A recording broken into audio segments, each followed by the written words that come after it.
Welcome to haunted times. வேலை விஷயமா ஒருத்தர் வெளியூர் போய் அங்க ஒரு ரூம் எடுத்து தங்குறதெல்லாம் சாதாரணமா நடக்கக்கூடிய ஒரு நிகழ்வு தான். அதை மையப்படுத்தின ஒரு கிரீப்பி பாஸ்டா ஸ்டோரியை தான் இந்த வீடியோல நாம பார்க்க போறோம்.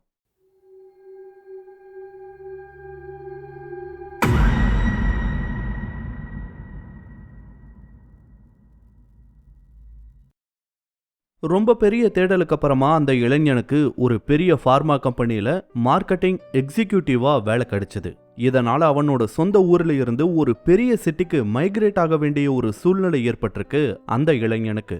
சோ அவன் சிட்டிக்கும் மைக்ரேட் ஆகியிருக்கான். வேலையில ஜாயின் பண்ணதுக்கு அப்புறமா அவன் தங்கறதுக்கு ஒரு ரூமை தேட ஆரம்பிச்சிருக்கான் சுனில். அவனோட வேலை மார்க்கெட்டிங் சைட்ல இருந்ததால மாசத்துல 15 நாளைக்கு மேல டிராவலிங்லயே இருக்க வேண்டிய ஒரு சூழ்நிலை ஏற்பட்டிருக்கு. மீதி இருக்க நாட்கள்லயும் பெருசா அவன் ரூம்ல தங்க வாய்ப்பே கிடையாது.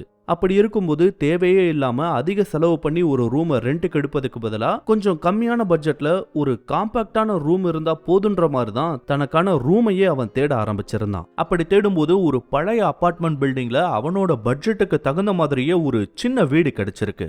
அந்த அபார்ட்மெண்ட் பில்டிங்ல ரொம்ப பெரிய வசதிகள் இல்லைன்னாலும் அவனுக்கு அது போதுமானதா இருந்தது. சோ செக்யூரிட்டி டெபாசிட் எல்லாம் கட்டிட்டு அங்க தங்க ஆரம்பிச்சிருக்கான் சுனில். அங்க தங்க ஆரம்பிச்சதுக்கு அப்புறமா அவனுக்கு தேவையான பொருட்களை எல்லாம் கொஞ்சம் கொஞ்சமா வாங்கி சேர்க்கவும் ஆரம்பிச்சிருக்கான். இப்படியே ஒரு வருடத்துக்குள்ள அவனுக்கு தேவையான எல்லா பொருட்களையும் வாங்கி வச்சிருந்தான் சுனில். இவன் மாசத்துல பாதி நாள் கூட அந்த வீட்டுல இருக்க மாட்டான்றதால அத்தியாவசியமா தேவைப்படுற பொருட்களை மட்டும்தான் அவன் வாங்கவும் செஞ்சான். இப்படியே ஒரு வருஷத்துக்கு மேல ஆகுது. அப்பதான் ஒரு விஷயத்த அவன் கவனிக்க ஆரம்பிச்சிருக்கான். என்ன நடந்திருக்குன்னா, அவன் வீட்டுல வாங்கி வச்ச சின்ன சின்ன பொருள் எல்லாம் அவன் வெச்ச இடத்துல இல்லாம வேற வேற இடங்கள்ல இருக்க ஆரம்பிச்சது. அதுவும் குறிப்பா அந்த சேஞ்சஸ் எல்லாம் அவன் ஊர்ல இல்லாத அந்த நாட்கள்ல தான் ஏற்படும். உதாரணத்துக்கு சுனிலுக்கு ஃப்ரீ டைம்ல புக்ஸை படிக்கிற ஒரு பழக்கம் இருந்திருக்கு.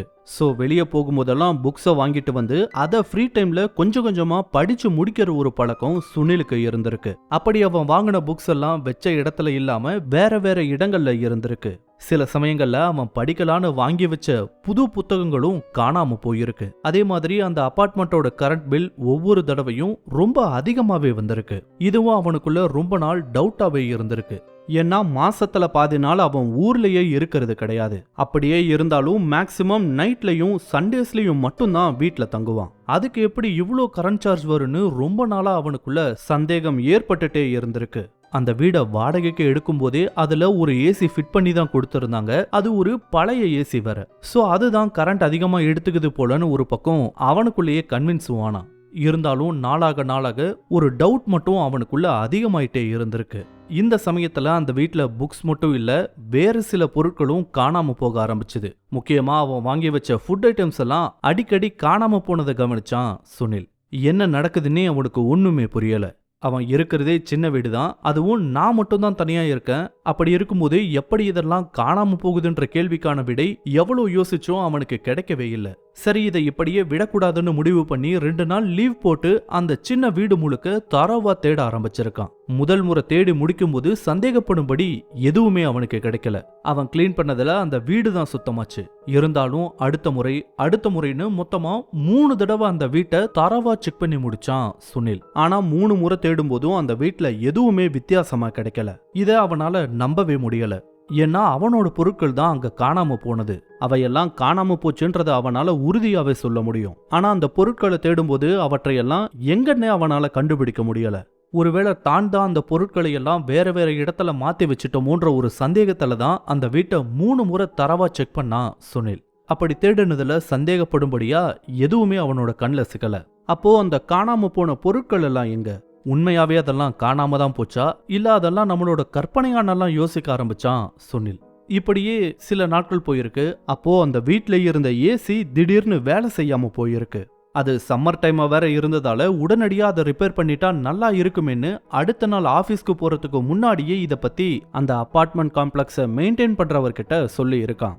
சொன்னது மட்டும் இல்லாம யாரையாவது கூட்டிட்டு வந்து செக் பண்ணுங்கன்னு சொல்லி அவனோட அபார்ட்மெண்ட் சாவியவும் அங்கேயே கொடுத்துட்டு போயிருந்தான் சுனில். ஆனா அன்னைக்கு ஏசி ரிப்பேர் பண்ண யாருமே வரல. சொல்ல போனா அடுத்த 2 நாட்கள் இதே மாதிரிதான் நடந்திருக்கு. சோ டென்ஷன் ஆகி நானே சரி பண்ணிக்கிறேன்னு சொல்லிட்டு ஒரு நாள் லீவை போட்டுட்டு அவன் ஒர்க் பண்ண ஆபீஸ் மூலமாவே ஒரு ஏசி டெக்னீஷியனை வர சொல்லி இருந்தான். ஒரு 12 மணி வாக்குல ஏசி டெக்னீஷியனும் வந்திருக்காரு. வந்தவரு ஏசி யூனிட்டை கழட்டி என்ன ப்ராப்ளம்னு பார்க்க ஆரம்பிச்சாரு. அப்போ அந்த ஏசிக்கு சம்பந்தமே இல்லாத ஒரு பொருள் அவரோட கண்ல பட்டிருக்கு. சின்னதா கருப்பு கலர்ல இருந்த அந்த பொருளை வெளியே எடுத்திருக்காரு. அப்பதான் அது ஒரு வயரோட அட்டாச் ஆகி இருந்ததும் தெரிய வந்திருக்கு. உடனே அந்த டெக்னீஷியன், சார் இது உங்களோடதா பாருங்கன்னு சொல்லிட்டு குரல் கொடுத்திருக்காரு. இதை கேட்டு உடனே அங்க வந்த சுனில் அந்த பொருளை பார்த்துட்டு, இல்லையே இது எப்படி வந்ததுன்னு தெரியாதுன்னு சொல்லியிருக்காரு. அதை பார்த்துக்கிட்டே அது என்ன பொருள்னு கேட்கும்போது அந்த ஏசி டெக்னீஷியன், தெரியலையே சார், ஏதோ வயரோட ஜாயின் ஆயிருக்குன்னு சொல்லவும், என்ன வயரோட ஜாயின் ஆயிருக்கா, எங்க காட்டுங்க பாப்போன்னு அவரை கீழே இறங்க சொல்லிட்டு இவன் மேலே ஏறி அது என்ன பொருள்னு பாக்குறான். பார்த்தவனுக்கு பயங்கர ஷாக். ஏன்னா அவனோட கையில இருந்த பொருள் ஒரு கேமரா, சின்னதா மறைச்சு வைக்கக்கூடிய ஹிடன் கேமரா. அது இத பார்த்ததும் அவனுக்குள்ள ஏகப்பட்ட கேள்விகள். என்னோட ரூம்குள்ள எப்படி கேமரா வந்தது, இதை யாரு வச்சிருப்பா, ஒருவேளை நம்மளை யாராவது வாட்ச் பண்றாங்களா, எதுக்காக வாட்ச் பண்ணணும், எப்ப இருந்து இதெல்லாம் நடக்குதுன்னு தெரியலையேன்னு அவனுக்குள்ள ஏகப்பட்ட கேள்விகள் ஒன்னொன்னா எழ ஆரம்பிச்சது. இருந்தாலும் அந்த கேமரா எங்கேயாவது போய் ஜாயின் ஆகுதான்னு கண்டுபிடிக்க அந்த கேமராவோட ஒயரை மட்டும் தனியா எடுத்து ரோல் பண்ண ஆரம்பிக்கிறான். அது எலக்ட்ரிக் ஒயர் வரக்கூடிய லைனுக்கு கீழே செப்பரேட்டா போடப்பட்டிருந்த ஒரு சின்ன டியூப்ல என்டர் ஆனது அவனோட கண்ணில் பட்டிருக்கு. ஏசிக்கு வர்ற பவர் லைன் பக்கத்திலேயே அந்த கேபிள் போனதால அதை கண்டுபிடிக்கிறதே ஒரு சவாலான வேலையா தான் இருந்தது. அதை மட்டும் தனியா பிரிச்சு எடுத்தான் சுனில். அது எங்க போகுதுன்னு செக் பண்ணிட்டே வரும்போது ஒரு இடத்துல இருந்து இன்னொரு லைன் வந்து ஜாயின் ஆச்சு. அது எங்க போயிருக்குன்னா அந்த ஹாலோட லைட் சாக்கெட்ல வந்து முடிஞ்சிருக்கு. அண்ட் அங்கேயும் ஒரு கேமரா இருந்தது. அப்படி அவன் கண்டுபிடிச்ச ஹிடன் கேமராஸோட மொத்த எண்ணிக்கை 7. இதை அவனால நம்பவே முடியல. ஒரு நிமிஷம் அவனுக்கு தலையெல்லாம் சுத்திடுச்சு. அந்த 7 லைனும் கடைசியா ஒரு மெயின் லைன்ல போய் ஜாயின் ஆயிருக்கு. அந்த லைன் போன இடம் அந்த வீட்டோட கிச்சன். யாராலையும் அவ்வளோ சீக்கிரத்துல அந்த லைன்ல எதையுமே கண்டுபிடிக்க முடியாதபடிக்கு ரொம்ப கிளவராவே அந்த லைன் போடப்பட்டு இருந்துச்சு. சரி, கிச்சனுக்குள்ள எங்க போகுதுன்னு பார்த்தா அது கேஸ் ஸ்டவ் வைக்கப்பட்டிருந்த ஸ்லாபுக்கு கீழே என்டர் ஆனதை கண்டுபிடிச்சிருக்கான் சுனில். ஒருவேளை சுவருக்குள்ள போகுதுன்னா இது எங்க போகுதுன்னு தெரியலையேன்னு அந்த சுவர்ல கை வச்சு தட்டி பார்த்திருக்கான். அப்படி தட்டி பார்க்கும்போதுதான் அது காங்கிரீட் சுவரே கிடையாது, வெறும் தடிமனான மரத்தினால செய்யப்பட்ட ஒரு டோர் மாதிரி இருந்தது அவனுக்கு தெரிய வந்திருக்கு. அதை ஓபன் பண்ண ட்ரை பண்ணியிருக்கான். ஆனா அதை நகர்த்த கூட முடியல. இதை பார்த்ததும் ஏதோ பெரிய பிரச்சனைன்றதை புரிஞ்சுக்கிட்டு உடனடியா போலீஸ்க்கு கால் பண்ணியிருக்கான் சுனில். கொஞ்ச நேரத்திலேயே அங்க வந்த போலீஸ் கிட்ட நடந்த எல்லாத்தையும் சொல்லியிருக்கான். இதை கேட்டவங்களால முதல்ல அதை நம்ப கூட முடியல. சுனில் சொன்னதை கேட்ட அந்த உடன் டோரை உடைச்சு ஓபன் பண்ண பாக்குறாங்க. ஆனா அது அவ்வளோ ஈஸியா இல்ல. இருந்தாலும் எப்படியோ அதை உடைச்சு ஓபன் பண்ணியிருக்காங்க. ஓபன் பண்ணவங்களுக்கு உண்மையாவே ஒரு பெரிய ஷாக் காத்து இருந்தது. ஏன்னா அந்த சின்ன என்ட்ரன்ஸுக்கு பின்னாடி ஒரு பெரிய ரூமே இருந்தது. உள்ள போய் பார்த்தா 10க்கும் மேற்பட்ட டிவி, ஒரு பெட், உணவுப் பொருட்கள்னு அங்க எக்கச்சக்கமா இருந்திருக்கு. அந்த ரூமோட ஒரு மூலையில சுனிலோட வீட்டுல காணாம போன புக்ல ஆரம்பிச்சு மற்ற பொருட்கள் எல்லாமே விழுந்து கிடந்தது. அந்த சீக்ரெட் ரூம்ல இருந்த ஆல்மோஸ்ட் 10 டிவிக்கு மேல ஒர்க் ஆகிட்டு தான் இருந்திருக்கு. அப்போ ஒரு 6 டிவில விஷுவல்ஸ் தெரிஞ்சுக்கிட்டு இருந்தது. அதே மாதிரி ஒரு 7 டிவில பிளாக் ஸ்கிரீன் தெரிஞ்சுக்கிட்டு இருந்தது. அப்போ சுனில் கண்டுபிடிச்ச 7 கேமரால இருந்து ஒரு கேமராவை எடுத்து சுனில் முகத்துக்கு முன்னாடி காட்டியிருக்கான். அப்படி காட்டும்போது அங்க இருந்த ஒரு டிவில அவனோட முகம் தெளிவா தெரிஞ்சிருக்கு. இத பார்த்தவங்க இன்னும் ஷாக் ஆனாங்க. இந்த சீக்ரெட் ரூம்ல இருந்து யாரோ சுனில வேவு பார்த்திருக்காங்கன்றது இதன் மூலமா ரொம்ப நல்லாவே தெரிஞ்சுது. ஆனா அதுக்கான காரணம் என்ன, யார் இதை செஞ்சாங்கன்ற கேள்விக்கு எந்த விதமான விடையுமே கிடைக்கல. அப்பதான் இன்னொரு விஷயத்தையும் அவங்க கவனிச்சாங்க. என்னன்னா சுனில் வீட்டில் இருந்த 7 கேமராவோட விஷுவல்ஸும் இப்போ தடைபட்டு இருந்தது. அதே சமயத்துல அங்க இருந்த இன்னொரு 6 டிவில வேற வேற கேமரா விஷுவல்ஸ் தெரிஞ்சுக்கிட்டு இருந்தது. அப்படின்னா மீதி இருக்க அந்த 6 டிவிஸ்க்கும் விஷுவல்ஸ் எங்க இருந்து வருதுன்னு தேட ஆரம்பிச்சாங்க. டிவில வந்த விஷுவல்ஸை காட்டி இது உங்களோட வீடான்னு கேட்டிருக்காங்க சுனில் கிட்ட. ஆனா சுனில் அது என்னோட வீடு இல்லைன்னு சொல்லிட்டான். அப்போ அங்க ரொம்ப கேர்ஃபுல்லா செக் பண்ணும்போது இன்னொரு விஷயத்தையும் கண்டுபிடிச்சாங்க. என்ன கண்டுபிடிச்சாங்கன்னா, பக்கத்து வீட்லயும் சுனில் வீட்ல எந்த மாதிரியான ஒரு செட்டப் உருவாக்கப்பட்டிருந்ததோ அதே மாதிரியான ஒரு செட்டப் உருவாக்கப்பட்டு அந்த வீட்லயும் பல்வேறு ஹிடன் கேமராஸ் ஒளித்து வைக்கப்பட்டிருந்ததும் கண்டுபிடிக்கப்பட்டுச்சு. பக்கத்து அபார்ட்மெண்ட்ல ஒரு கப்பிள் வாழ்ந்துகிட்டு வந்திருக்காங்க.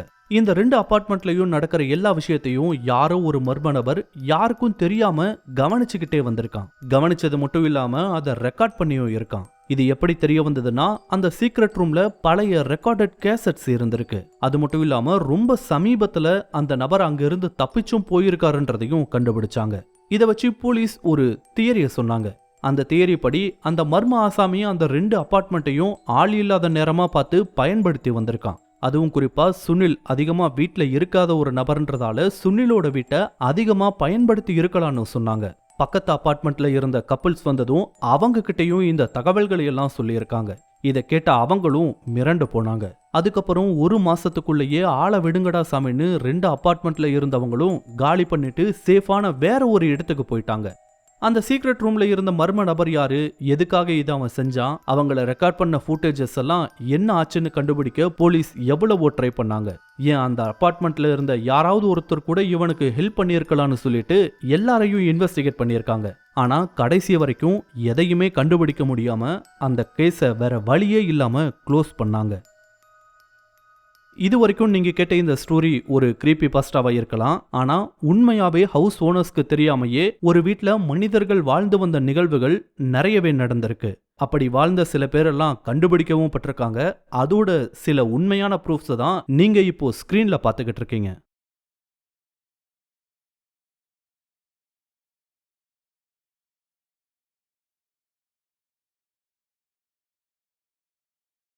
உண்மையாவே வியர்ட் தான்ல.